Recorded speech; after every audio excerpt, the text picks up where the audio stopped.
Yes, 2016 is almost over, which means it's time for a lot of us YouTube movie reviewers to talk about our favourite and worst movies of the year. Now, a lot of other YouTubers usually do this the other way around, which is best and then worst. I'm going to turn the tables and just get through my worst stink pile movies of the year, in my opinion. Now, this is in no way in a certain ranking. This is just the 10 worst movies that I have seen this year. But I'm going to start with my most disappointing movie of the year, which was Pride and Prejudice and Zombies. A movie that had so much potential, especially with its cast, but for some bizarre reason took the direction that it did and ended up being a very disappointing movie, in my opinion. And of course, before we get to the main top 10, we have a dishonourable mention, which is, for me this year, Dirty Grandpa.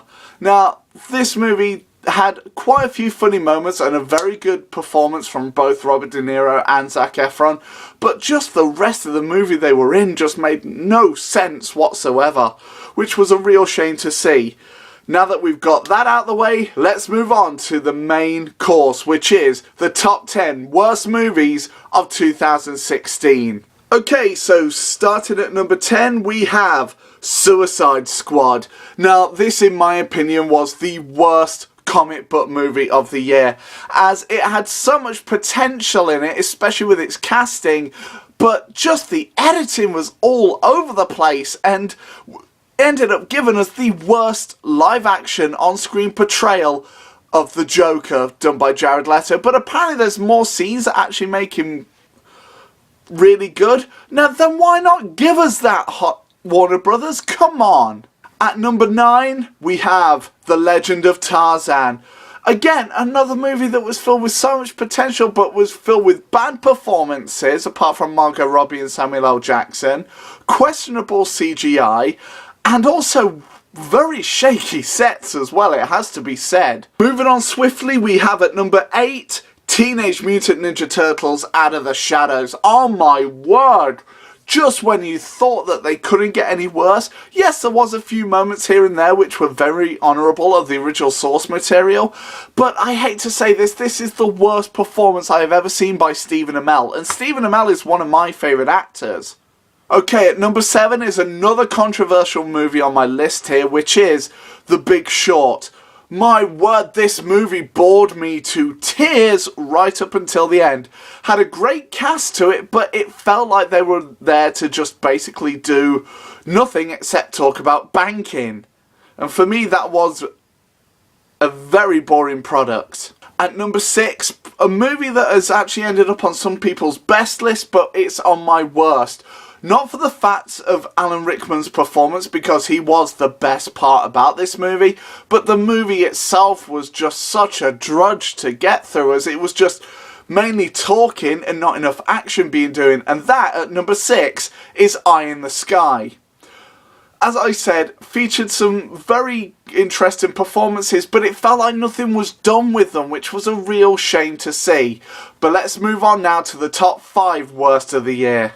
Starting at number 5 is Bad Moms. Oh my word, this has to be the worst comedy I saw this year, as I didn't even laugh throughout it at all. It was just filled with really bad choices, bad performances. Even Mila Kunis looked like she was just phoning it in for this movie, which was a real shame to see. At number 4, we have The Huntsman Winter's War. Oh my word, Chris Hemsworth.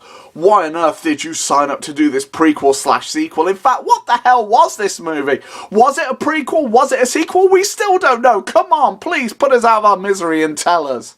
At number 3, we have possibly the worst animated movie of the year, in my opinion. In fact, I wouldn't even call this a movie. I would just call this Seth Rogen climaxing off to something that didn't ultimately make sense or even make a proper movie, in my opinion. And that is, at number 3, is Sausage Party. Again, I have no clue what the direction was supposed to be in this movie, but somewhere in the middle, this just got completely crapped all over, which was a real shame. Okay, at number 2, it's a bit of a pot shot here, I know, because it's a kids movie, but hey, even kids movies can be bad, and that is Alvin and the Chipmunks, The Road Chip. Oh my god, why the hell are there 4 of these movies now? Someone please tell me. Okay, before I get to my number 1 pick for the worst movie of 2016, let's run down the top 10. At number 10, Suicide Squad. At number 9, The Legend of Tarzan. At number 8, Teenage Mutant Ninja Turtles Out of the Shadows. At number 7, The Big Short. At number 6, Eye in the Sky. At number 5, Bad Moms. At number 4, The Huntsman Winter's War. At number 3, Sausage Party. And at number 2, Alvin and the Chipmunks, The Road Trip. And my number 1 pick for the worst movie of 2016 is nothing other than Independence Day Resurgence. Oh good god, why the hell did I choose to sit through this movie? And as I said in my original review, the fact that they had the nerve to sequel beg at the end shows the fact that this movie was in trouble right through production, up to shooting, up to the release of this movie. So you, my friend, Independence Day Resurgence, get the Starbuck Razzie of the Year. Enjoy! That's going to do it for my top 10 worst movies of the 2016, guys. Hope you all enjoyed. Feel free to comment below and tell me what your worst movies of the year were. I'm really interested to see. And as always, guys, if you are new to my channel, feel free to click here to see more and subscribe, as I do make new videos as often as I can. And coming tomorrow will be my top 10 best movies of 2016. So look forward to that. And as always, guys, I shall see you all on the next one, and take care.